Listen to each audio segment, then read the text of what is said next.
The round 20 injury report is now out, Tiger fans. It took a little bit longer than I usually think it takes to come out. But anyway, we've got it now on Tuesday. And as we know, Seth Campbell, 1 week with the concussion. Really unlucky to cop some friendly fire from Tim Taranto in the West Coast game. So he'll be in concussion protocol with the 12-day turnaround. So he should be available for the Gold Coast game in a couple of weeks. It'd be awesome to get him back out there. But yeah, disappointed for him because he was playing so well in that West Coast game with his run and carry and his goal. So we will miss Seth Campbell, unfortunately. Josh Smiley, conditioning 1 to 2 weeks. Josh Smiley's conditioning is going really well, Serpil said. I said last week that he was going to be 1 to 2 weeks away, but I probably won't adjust that time zone this week because there wasn't a lot of footy opportunity. He'll train fully this week and hopefully next week. There's a plane to Gold Coast next week, AFL and VFL doubleheader. If not on that, then we will expect to see him out there soon after. So look, probably a bit more of a positive report on Josh Smiley this time. Still a little bit non-committal on the when we'll see him play. We are obviously rapidly running out of time for any possibility of an AFL game. Yeah, I mean, it still could happen in one of the last round or two, but he's going to have to get through some VFL first. But good to see the conditioning parts back on track. Obviously, he was a bit crook a couple of weeks ago, which did stall the development or the conditioning phase. And no VFL again, a pain in the ass, because he probably maybe would have played or done some type of managed minutes this week or last week, sorry, if there was some VFL. But yeah, it'd be good to see him back out there in some capacity soon. And as frustrating as it is from a supporter perspective short term, it's definitely the right call long term to make sure we get his body right and into the right physical shape for the rigours of VFL football.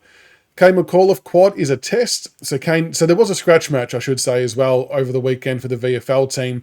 We've got no intel or no idea what happened in this game, other than Lynch kicked goals and Armstrong went okay as well.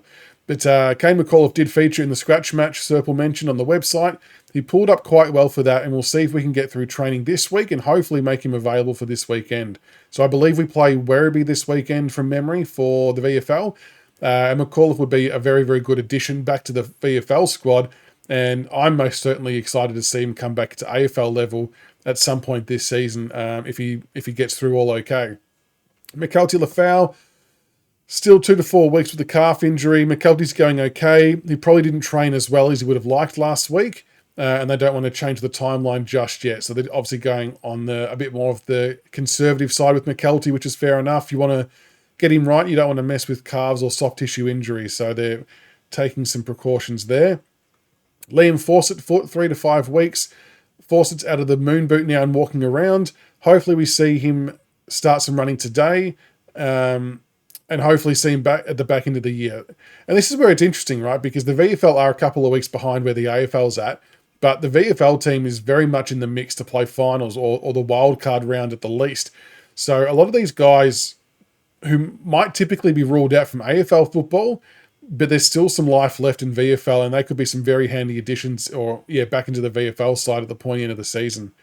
Thompson Dow Patella, 2 to 5 weeks. I don't really like this report. Unfortunately, he still hasn't really progressed with the knee. I feel bad for the kid. They'll keep monitoring him and see how he responds clinically, which I'm pretty sure he said last week as well, and also expose him to a little bit more work in the gym. Hopefully his knee doesn't keep swelling, but unfortunately they can't really update on anything at the moment. So it sounds like every time he tries something, it just blows up.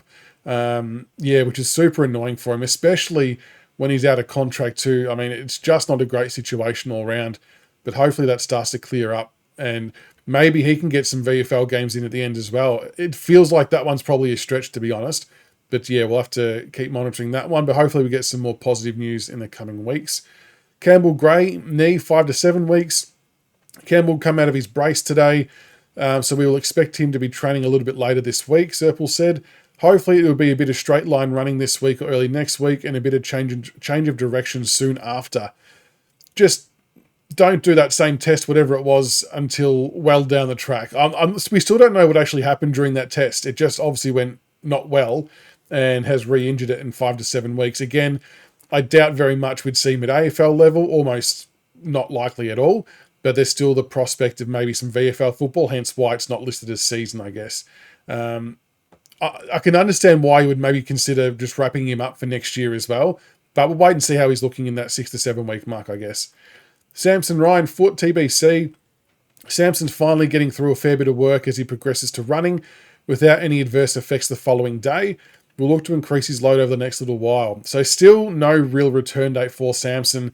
The plantar fascia is an absolute nightmare because you just don't know how it's going to react to different training loads and different usage. So again, he's another one that would be a really nice addition back into the finals mix with the VFL team. I think you would almost certainly put a line through him for AFL football.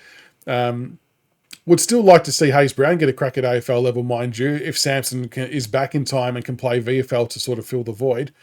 But yeah, that seems like that's dragging out and taking a little bit longer than we would have hoped. And Sammy Lawler, hamstring, obviously out for the season.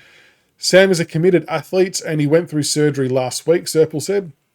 According to the surgeon, everything went well. He's been at the club today and he's looking at things he can already start to do. So we are expecting him to be fully fit and ready to train fully as pre-season starts in early November. That's as good of an outcome as you could hope for in terms of him starting pre-season right from the get-go.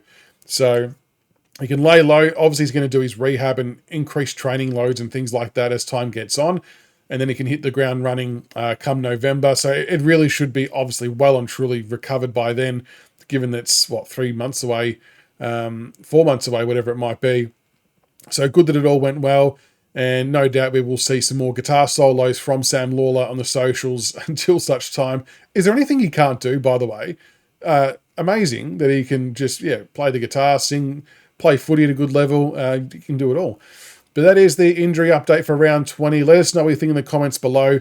Do we think we're going to see Smiley playing AFL football at the end of the year? That's the one I want answered from everybody. I know there's going to be people saying no, wrap him up in cotton wool. There'll be some who say, yep, let's try and get him in. I think a lot of it does definitely come down to the VFL form line. And hopefully, I want us to see him play some type of football in his newfound body. Because I think we will see a very different Josh Smiley on the field this time than what we saw last time. And I think we just need to be clear too that he's not playing because of a hamstring issue. So the hamstring thing was finished and done a while ago now. This is purely about conditioning and getting his body in the right physical shape. Maybe dropping some weight to adjust to the workload going through the legs as well. So this isn't hamstring related at all. This is purely body shape and definition and conditioning of that nature. So hopefully we see him out there shortly, but let us know what you think in the comments below. And until next week, go Tigers.